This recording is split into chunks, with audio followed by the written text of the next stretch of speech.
Someone You Should Know. A program about people you know and even more that you don't. Hosted by Stuart Sachs, veteran, husband, father, and grandfather. Now, here's your host, Stuart Sachs. Welcome to another edition of Someone You Should Know. Glad to have you with us. We had kind of a break there for a week and all, but we're back. And this is Someone You Should Know, brought to you by the DFW networking diva, Christine Dean. Love Christine. You want to accelerate and raise up your business, your website, your presence out among the world and all of its customers. Call Christine Dean. Go to the website. You can even get a free consultation with Christine. DFWnetworkingdiva.com. Check it out. Well, we're going to have some fun this morning because this is a show that is probably been, almost like 8 years in the making, at least 5 years that I've had the show on. I have invited a very, very dear friend. I'm not going to say old friend, a mature friend, Nancy Friedman. Welcome, Nancy. Ooh, there she is. Okay, that was just for the heck of it. I'll take it off. But somebody could win if we do any contests. I give these as prizes on shows. So just in case we do it. Hello, Stuart. Hello. I will tell the audience right from the get-go that this is not going to be a sane show.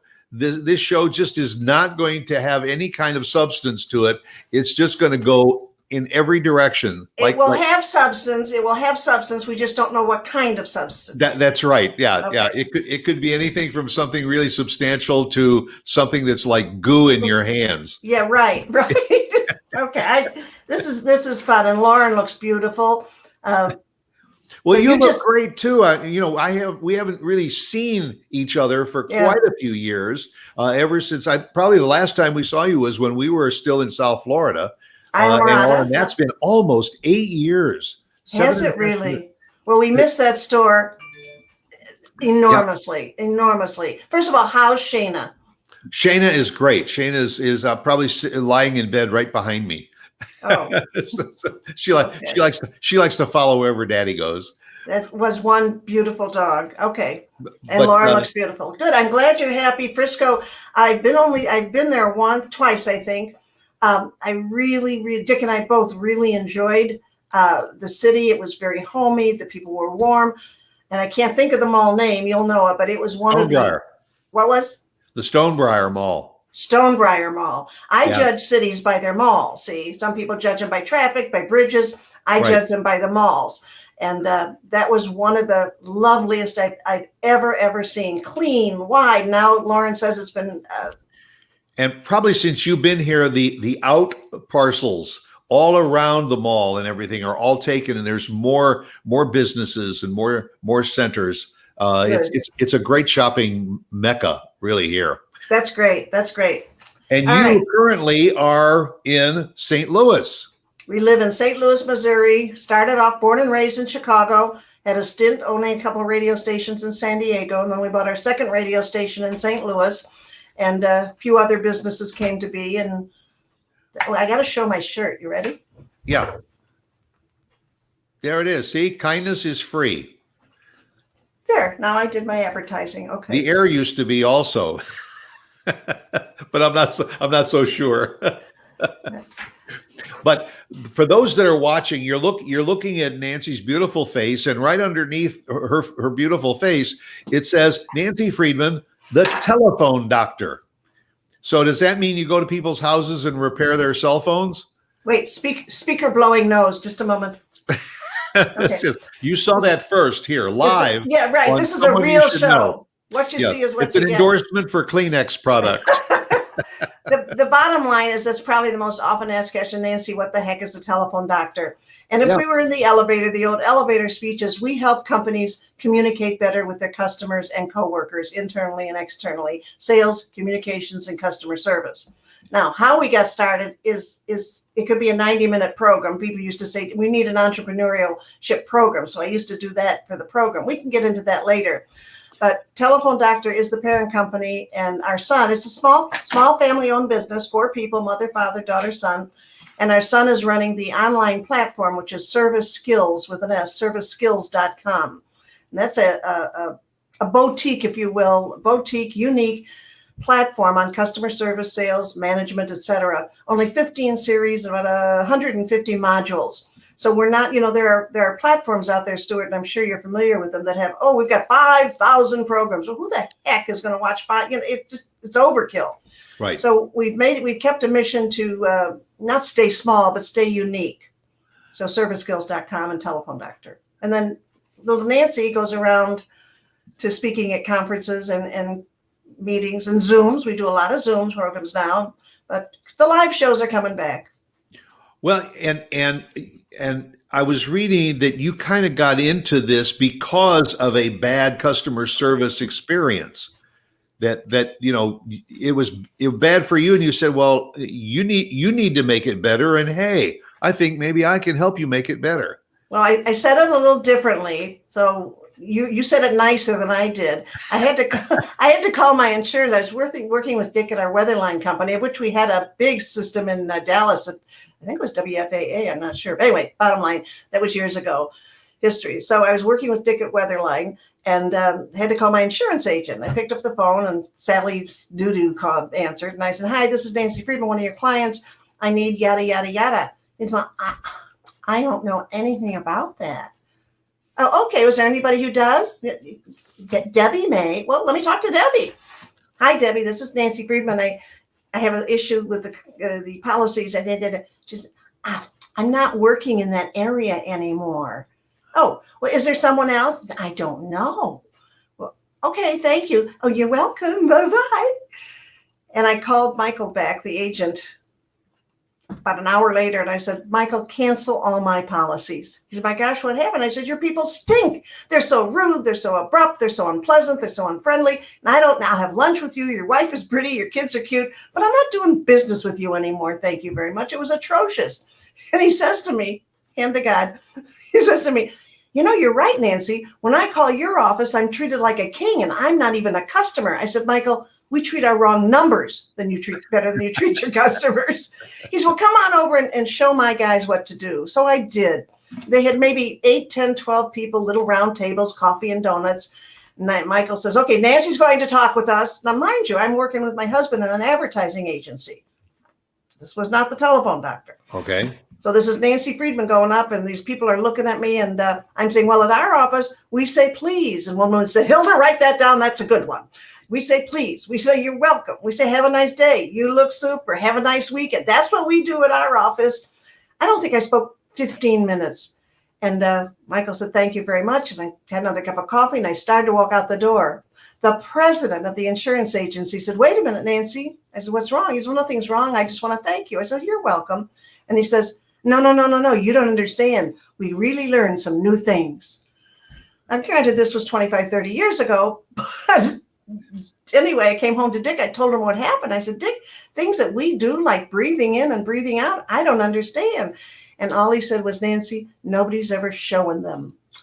So I happen to tell this story. It's not over yet, Stuart. I have a little more. Excuse. That's okay. Mm-hmm. We happened to have dinner with our client that night for Weatherline client in Davenport, Iowa. And what do you talk about when you have a client at dinner? You talk about what you did that day. So Bob says to me, what'd you do today? And I told him about calling Michael and canceling the policy, told him the whole story, had dinner, went home. The next morning, my phone was ringing. It was the publisher from the newspaper in Davenport, Iowa. And he said, Nance, I've been thinking about what we talked about last night, and you're right. From president to maintenance.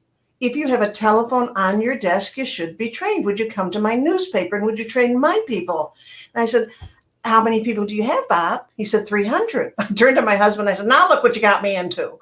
Right. Well, I happen to marry the can-do man. And the can-do man said, you can do that, Nancy. So I sat down and I wrote a program, flew up to Davenport, Iowa, delivered 4 programs, morning, afternoon, next day, morning, afternoon. 4 of them. The first program was delivered only to management because Bob, the general manager of the newspaper, said to me, if this is to work, it must start at the top. It must dribble down. It cannot dribble up. So I want you to do the managers first, Nancy. So I did. And at the end of 4 hours, the editor of the Quad City Times in Davenport, Iowa, walked up to me and he stuck his finger in my nose. He said, you're very good. You sure have all the cures. I'm going to call you the doctor. I'm going to call you the telephone doctor. And I came running home to Dick. I said, Dick, some guy called me the telephone doctor. What'll we do? He said, let's go get it registered. We're going to have some fun. Right. So we've been just running around the country, helping companies communicate better with their customers, and internally and externally. And I shorten that just so you know. Now, when you say companies, do you work with small, medium, large size corporations and everything, or all of the above? Yes, all of the above. Example, and I hope he's listening. Fast Signs just asked me to be a speaker at their annual conference in February. Hi, Jim Howe. I'm giving you a plug. Fast Signs, fabulous company run by Catherine Munson, but it's a great franchise. Bottom line, if you've got 3 people or 3,000 people, the message, the content is the same. Well, it differs for each company depending what they need, but it's been fun. It's a good ride. Well, and you touched on a point that I think is so important, and that is you mentioned that Fast Signs is franchised. So that means you've got managers of maybe different backgrounds and different genres all over the country.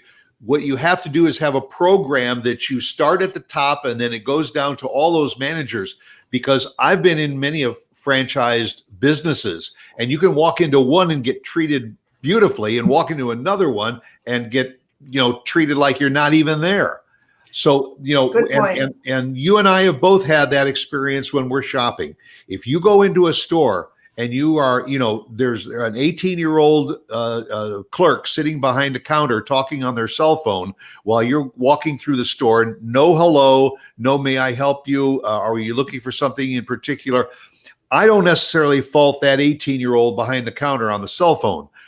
I fault her boss. Because she was not trained properly. And it's the same thing we see in restaurants. If you get bad service, it's the owner or the manager's fault, not that poor, waitress or waiter. Well said. Am I correct? Oh my gosh, double correct. It's interesting. There are certain industries that are more difficult to infiltrate, whether they're franchise or not. And by the way, I would say 80% of my business is done with franchise, whether the franchisor or through the franchisees. But really, wow. Because there's more. There's a lot more of them today than there was 20 years ago. Oh my gosh, absolutely. And they realize it. They have their own. Some of them have their own training, as do most companies. But I'm the lady from across the street. Now you've got kids, right? You got grandkids, and I will tell you that if I told my kids to do something when they were 7 and 8 years old, it was yeah. But one day they came home and they said, the lady across the street told me I shouldn't do this. Like I never told them. So it's the lady across the street that brings it in a different vein, in a different position. It's not, it's example. Here's a real good thing. We were in the pool a couple of days ago at the condo, and the little 7-year-old screaming his friggin' head off. I mean, just, and I said to myself, never silence laughter. I will never silence laughter, but screaming. So I walked up to the little boy. I feel badly now. And I said, I'm the pool police. There is no screaming in this pool. Do you understand? And the mother's standing right there. And she's, yes, that lady's the pool police. And the kid's eyes were like, I said, so if you scream, I will remove you from the pool. And never heard a peep out of him since then. But the mother had been sitting there for an hour. Bobby, don't scream. Bobby, don't scream. Bobby, don't scream. Bobby, don't scream. Bobby, don't scream. But the pool police lady came in and silenced him. I wanted to push him under the water, but but you opted for the pool police route. Yeah, and I don't know how I got off on that particular subject, but I know, because we were saying that the franchising companies have training, they have good training, but it always is a little bit more sensitive and better from an outsider. Because then the franchisees or the company, the people that working there say, well, that's what my boss said, so it must be right. Now he's got confirmation. Sad but true. Well, and that's in the old days, and Lauren and I are part of that. When you had independently owned and operated businesses, the mama papa operations that are almost dinosaurs today, customer service, it was all about customer service. My Right. father had a sign in our stores back in Chicago, and it said that the customer is not the main reason that you're here. She's the only reason that you're here. I wish we could bring that sign back. Yeah, but those were the days where if it was Stan's butcher shop, Stan was behind the counter. And if it was Millie's dress shop, Millie was there every day to greet the customers that came in. So it was Stan and Millie's responsibility to tell their help when a customer comes in, I want you to be me. Right. You be an extension of me. Treat this business as if it was your very own business and this customer was the most important person in the world. That just seems to have escaped. And maybe part of it's because of the internet, because everybody buys everything on the internet now. So when they go into a store, they don't want help. No, I'm okay. Just leave me alone. Because it's how people ask. If I walk into a store and somebody says, "Can I help you?" What's the answer? We're probably going to know I'm just looking. But there's a way. So if you're a store owner, here's a little tip for owners. Don't say, "Can I?" Don't have your people say, "Hi, can I help you?" Right. Have some go up to somebody and say, with a name tag. Everybody should have a name tag. "Hi, my name is Nancy, and I'm here when you need me. Please yell." That's right. And the whole thing changes. If you invite a friend over to the house, they ring the doorbell, you open the door, you don't say, "May I help you?" You say, "Hello. Come on in. How are you? Yeah. How have you been? I love your hair. That's a nice scarf you're wearing." I mean, that's how to approach people.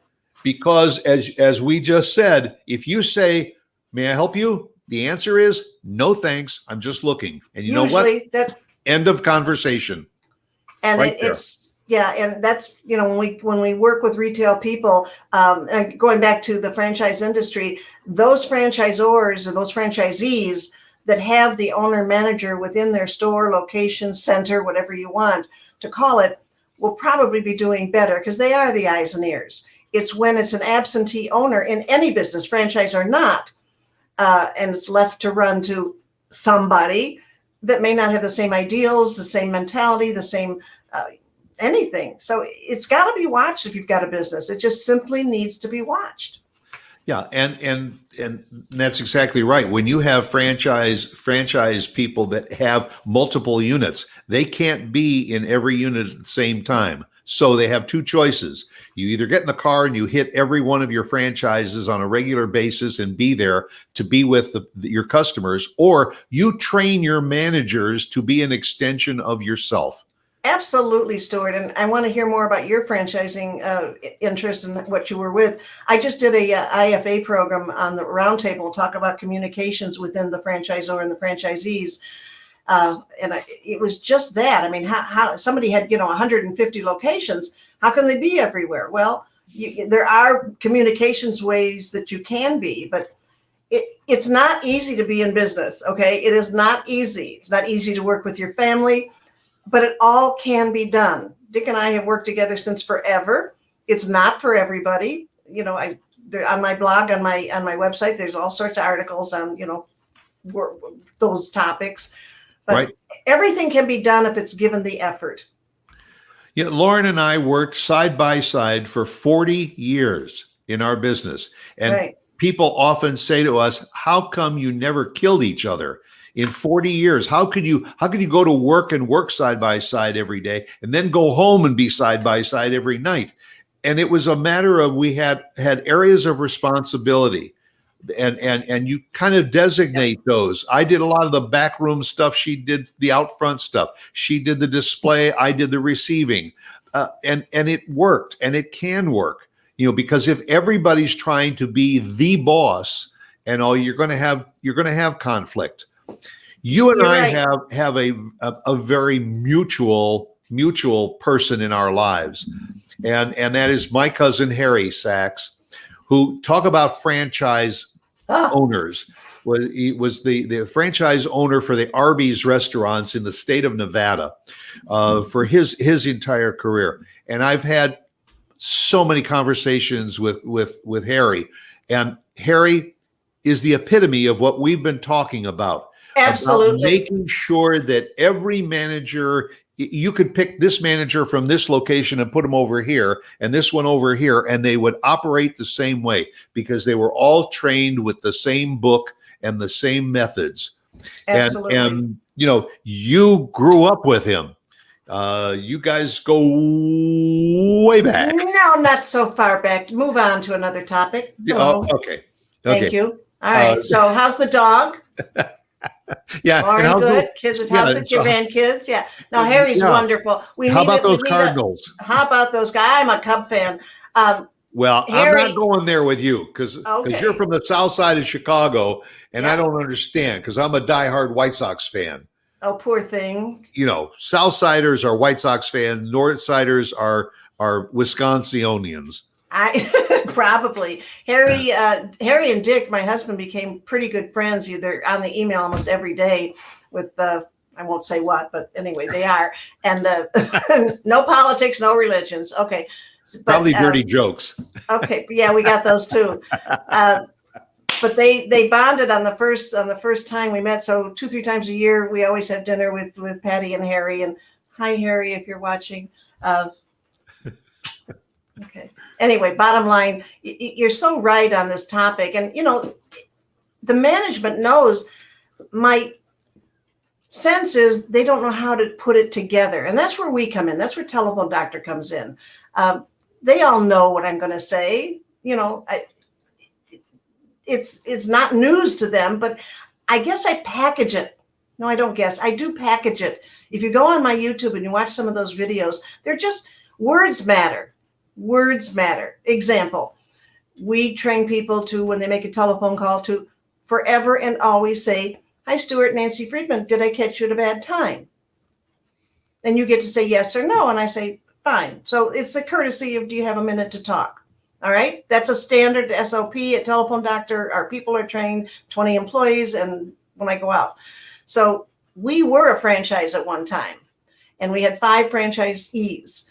4 we let go very quickly, and 1 we kept too long. Why? Well, they wanted to change the recipe. They thought, "Hi, Stuart, this is Susie. Are you busy?" Well, "Are you busy?" is not the same. Do you have a moment to talk? It's a word, and the words matter.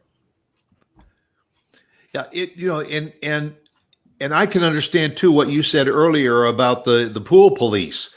Is that if the boss keeps telling the employees to do this and do that, the employees get desensitized. Right. Okay, that he's just spouting off again.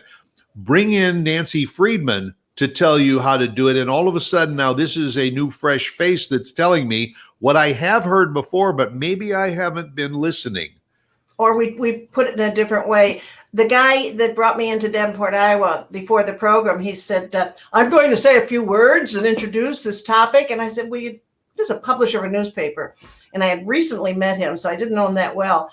I said, "Would you do me a favor?" He said, "What's that?" And I said, "Would you talk at the end and not before me?" "No, as I'm the publisher and it's important that I speak to these people so they know what's coming ahead." I said, "I really think it would be better. I really would prefer if you did at the end." And we spoke maybe a minute or two, and he said, "All right." I said, "I appreciate that." When I was done with the program and I introduced him, he got all the applause. He got all the applause for bringing me in. Right. I mean, and he told me afterwards, he said, "Thank you. You saved my day." So it's not that he didn't know and he wanted to tell him, but it's when you tell people. Does that make sense? Yeah. And I'm curious that we all have had our experiences with customer service and all, but is there kind of a couple of fundamental things that are basically wrong with customer service as a whole today? That always as a whole, and I'm thinking HOLE. You mean WHOL? Okay. Yes. As one. Well, that gets asked usually in a different way, but I'll just say most people just aren't friendly enough when you walk in a place. I mean, we all know, this is not news, that a smile is universal, and a smile, you get one back 99.9% of the time. What does that start? It starts a relationship. Show me a picture that you don't like. I'll show you a picture where you're not smiling. It's just that simple. I took a picture with somebody the other day and she said, oh, take it over. I wasn't smiling. That's a good point. That's a very, very good point. And if you're not happy in what you're doing, then you either got to get happy or you got to go someplace else to get happy. Yeah, that's a whole nother program. I've got a little sign on my makeup mirror every morning that says humor, energy, and enthusiasm. Without those three things, humor, energy, and enthusiasm, how can you help people? How can you do something? So are there days when I don't feel like, being Pollyanna? Yeah, but you know what? Nobody needs to know that. Yeah, you can hurt off stage, but when you go on stage, and I'll tell you who taught me that. Who? Roy Disney. I spent 2.5 years with the Disney organization down in Orlando. I was there when it was being built, and Roy Disney used to come in and tell every one of us that this fabulous park was going to open in it was October, actually almost 50 years ago. Can you believe that? But he always told everybody, if your stomach is upset, do it off stage, because when you came up out of the tunnel and you were going to your place of work, you are on camera. You are Absolutely in the spotlight, and you better be the best that you can be, or don't even bother coming to work. That is, that lives on for years. I'm a professional actress, and every time I went on stage, it didn't matter if I had a bee sting on my foot one time. Nobody knew it but me. Everybody's got BS and SH, and they've all got problems, but you don't bring it to work with you. We always say, keep your poop outside. Don't poop in the office. Can I say that? Yes, you can. I just did. Okay. I mean, can you imagine going to a surgeon and saying, "How are you, doctor?" And he says, "Well, I'm not having a very good day." Excuse me. Oh, let me touch on that what you said, because I've got several videos out. The words "Hi, how are you" are so useless. If there's one tip I can give our audience, let it be stop saying "Hi, how are you?" Okay. Because the answer to that is fine, thank you. How are you? And nothing happens. Absolutely nothing. End of conversation. Nothing. You go to a mall and hi, how are you? Fine, how are you? Nothing happens. So we changed that to good to see you. You're looking good. Glad we met. I got 22 other things to say, but we have outlawed at our office 22 employees, mother, father, daughter, son. We just don't say, hi, how are you? It's useless. It is totally useless. Good to see you. Glad I'm here. Thanks for coming in. Thanks for calling. Good to hear your voice. These are just off the top of my head. We can write them down and you can keep them on your phone. You don't need to say, hi, how are you? Okay, yeah. I'm off my rant. But the other side of that, though, is sometimes you say to somebody, hi, how are you? Oh, well, listen, thank you for asking. And my husband is thinking of leaving me, and I've got this ache in my shoulder, and I don't know what. And you thought, oh boy, why did I even ask them that question? Exactly. There's no need to do it. So if I can just, we got 1,000 little golden nuggets, but that one always rises to the top. When people say, give us a golden nugget. So stop saying, hi, how are you? You mean well, but you can mean just as well as good to see your face. Good to hear from you. Thanks for calling. I appreciate it. Yeah. If somebody's not well, that's a different story. What's your opinion of, oh boy, I could get myself into trouble. Yeah. Automated telephoning. When you call and you don't get a human being, you've got to go through 20 prompts and waiting to find out which one is the one that you want to select. And then you get to the end and it says to press 9 to repeat this menu. Is there something about, in my head, right there, that's part of customer service that bugs me. If you want customer service, answer the phone and say, just one moment and I'll connect you with that person. But to sit there and have to go through all of those prompts and then ultimately to get a voicemail, hi, I'm away from my desk. Just you waited 20. Yeah, you wait. Exactly. Yeah. And I'll get back to you. Is there something that corporations, especially, I think, are guilty of this? Is there something that they need to look at and revise in order to get a better customer service experience from their customers? That was very well put. It's not that I didn't want to take this subject, because I am not a fan of the automated attendant, and yet I know, as the telephone doctor, some companies need it, and it's the words that bother us. It's not the fact that you got to push a few buttons. Because they're the same. Don't do it now, but we're going to talk about your cell phone, the phrases on your cell phone. Useless, useless, useless. So I'll do that in a minute. And you tell me when time's up, because I could probably talk too long.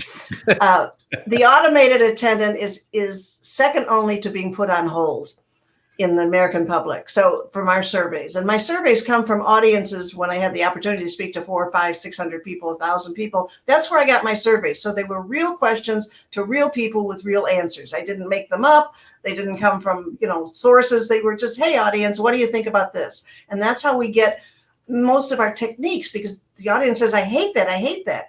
The automated attendant was second only in our surveys to being put on hold, which is a whole nother story. What I have found that I enjoy best is when I have the option. If you do not want to stay on the phone, we can call you back. I don't remember the exact words. So go ahead and push 2 and leave your call number and your name, and we will call you back in 34 minutes or 22 minutes. I think Southwest has that, Southwest Airlines, a few other airlines, and a few major companies. I have no idea what the cost is, although I'm told it's not that exorbitant, because I just talked to a call center friend of mine from Disney. Well, actually, yeah, from Universal yesterday. Huge call center, over 800 call center people. But I said, well, how come we keep? She was going through her brouhaha, and I said, why don't you have that? We'll call you back. And I forget right now, because I'm on a roll. I forget now what she said, but it is an option for companies that, if you want to stay on, and sometimes you need to. I stayed on hold, which for me was an hour and 37 minutes once, because I had to talk to these people and I didn't want to go out of circuit. I didn't want to go out of line. I will tell you that when the lady came on, she was so good. It erased those hour and 37 minutes. She made me forget. And yeah. I've done that too. You put your speaker on speaker, and hopefully there's some reasonable music that you listen to while you're doing it. But you then have your hands free to continue doing what you're doing. Yes. But I also agree with you. I very much value a company that says your call time is currently about 22 minutes. If you would like, press 2 and we will call you back as soon as we can connect you with a customer service representative.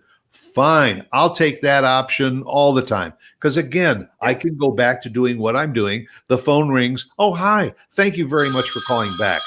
Excuse me. I thought Oh, thank you very much for calling back. I thought I had put it on speaker. I thought I put it on hold. I guess I didn't. I put it on silence. It was almost like that was staged. Yeah.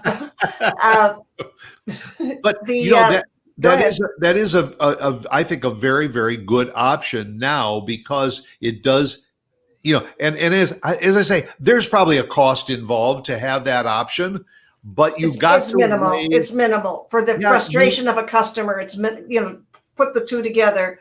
Do I keep the customer? Do I lose the customer? And also when they do finally call back, I very, very much appreciate when almost the first thing they say is, I'm sorry that you had to go through the waiting period and call you back, but I'm here to help you now and resolve your issue. And that's all they want to hear. That's all we want to hear is, I can help you. Exactly. I can help you. And like you said, that wait time has just evaporated. Yeah, it's frustrating, but it disappears.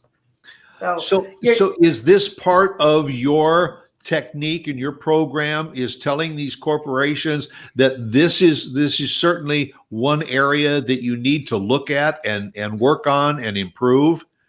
Most of our content is dealt with communication skills, interpersonal skills. Whoops, let me make sure. Okay. Interpersonal skills. When I'm asked about it, we can go into it, but I need to know what their frustrations are, how many complaints they're getting. Most of these companies have big boards in front of the reps. So call wait time is this, and you got 45 calls waiting for you. I mean, they've got it down pat. They're very good. And that is a hard job, to take call after call after call after call after call after call after call and remain upbeat and positive. It's difficult. And to do that day after day after day after day after day. But it can be done. It can be Yep. done. It is done. And, Disney's a perfect example. That's what they do. That's what they do for a living. Well, the travel industry is that way. I mean, that's all they do all day, every day, is just field those questions with reservations, changes of reservations, and you as the customer, can you maybe put a handle on what percentage of calls that go to a company are negative calls? They're complaint calls, and how many of them are just a normal, inquiries? I don't have that at my fingertips, and I'm saying this not as a attack on you. I don't dwell on the negative, so I just assume that there's a certain percentage of every company that gets negative calls, a radio station, a doctor's office, and there's a percent, how many people call up and say, Dr. Smith, I love your people. They're wonderful. Or, AT&T, I think you're great. Or Apple. Well, Apple's a perfect thing. They are fabulous. Have you ever called their helpline? And one guy stayed, I know I'm a blonde and I didn't get it, but that guy stayed with me for over an hour. So patient, so nice. But that's how they train their people. Like you said, that's how they train them. When you go take your phone in, they did just say, take your time. My internet service, we have issues down here in Texas sometimes with our storms that come through. We often lose our power, and it can affect your internet. Oh yeah. My internet provider, when I call, I so appreciate when the person I get connected to says, I'm here to help you with that problem. Thank you. I'm sorry you had that problem. Words matter. Words matter. Absolutely. And it's those words that we don't hear enough of.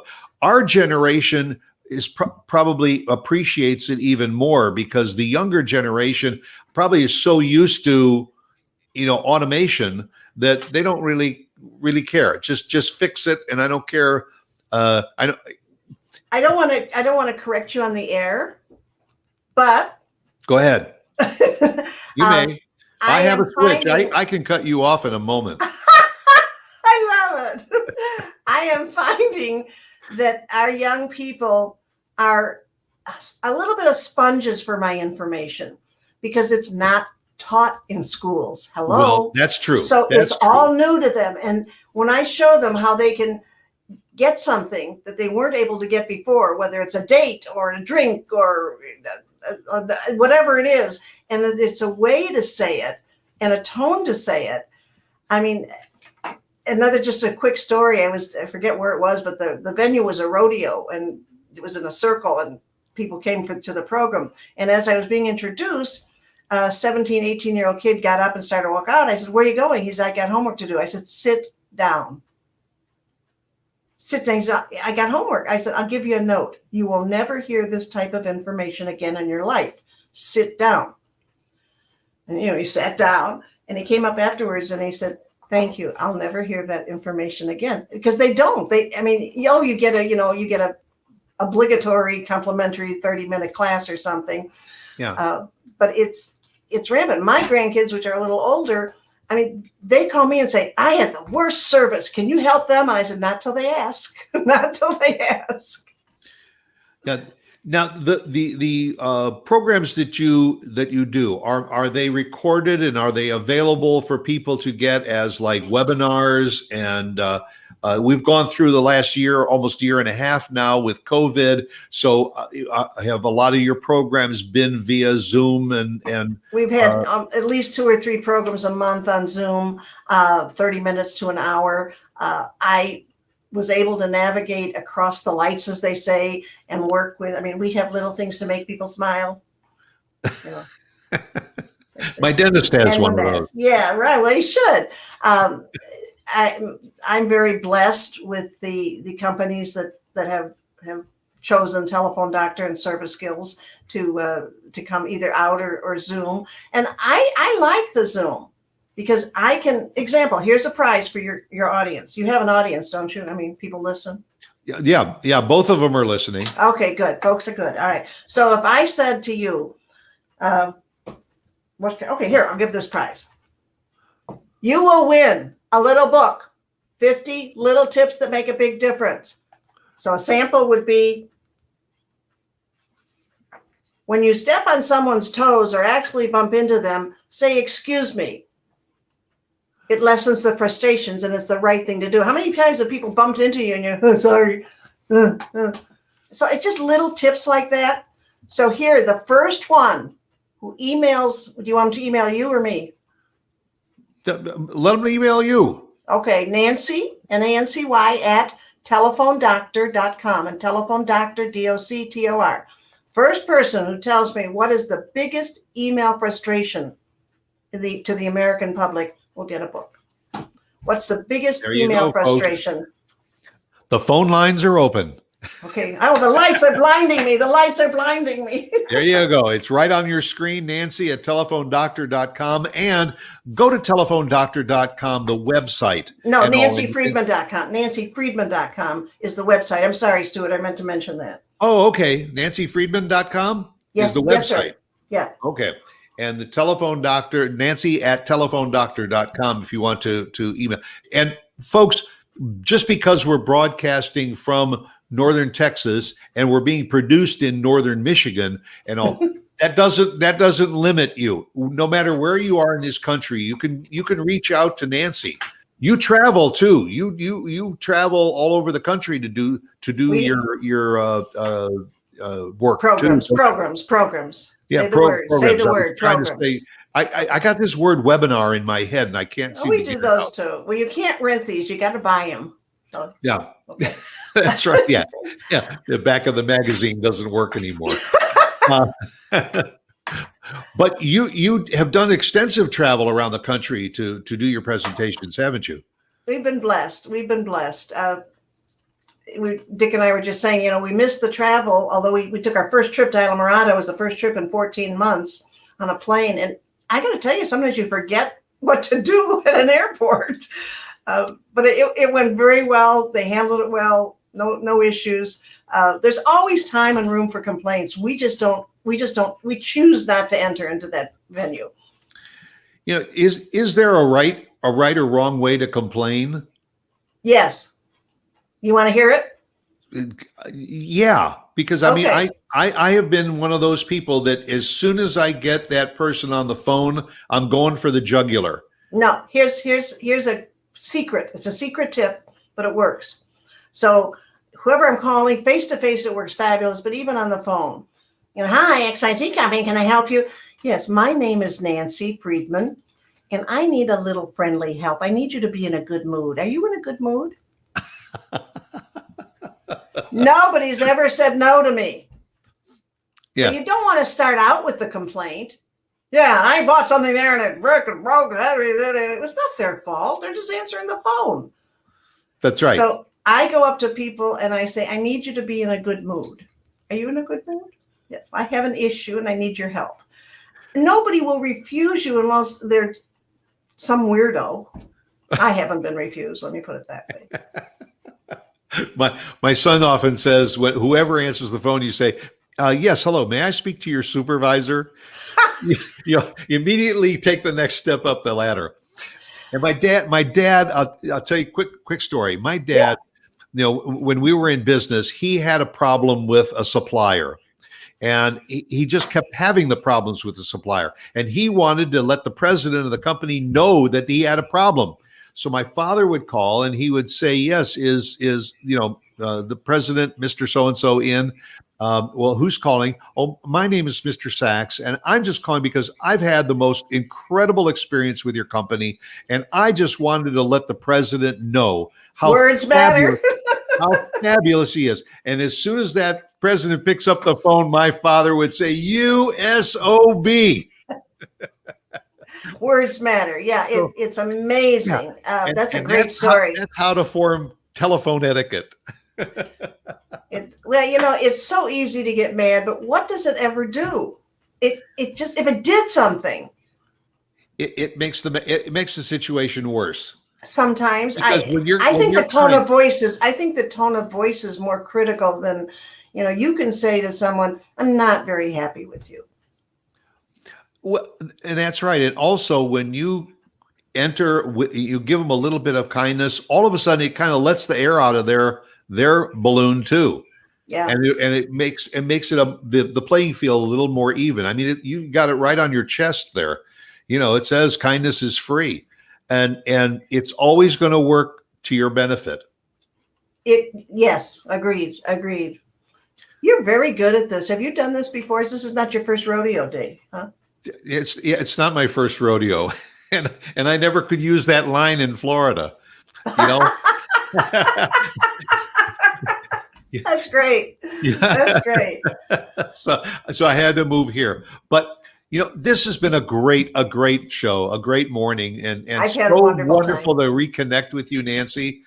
And yes. again, thetelephonedoctor.com. Look it Nancy up. Friedman, NancyFriedman.com, Nancy at Telephone Doctor. I'm sorry to confuse you, but that's the way I chose to do it. Or serviceskills.com. You can get. I know you chose to confuse people on purpose. Well, I confused myself. I don't think my hair looks too. Can we do this show over? Huh?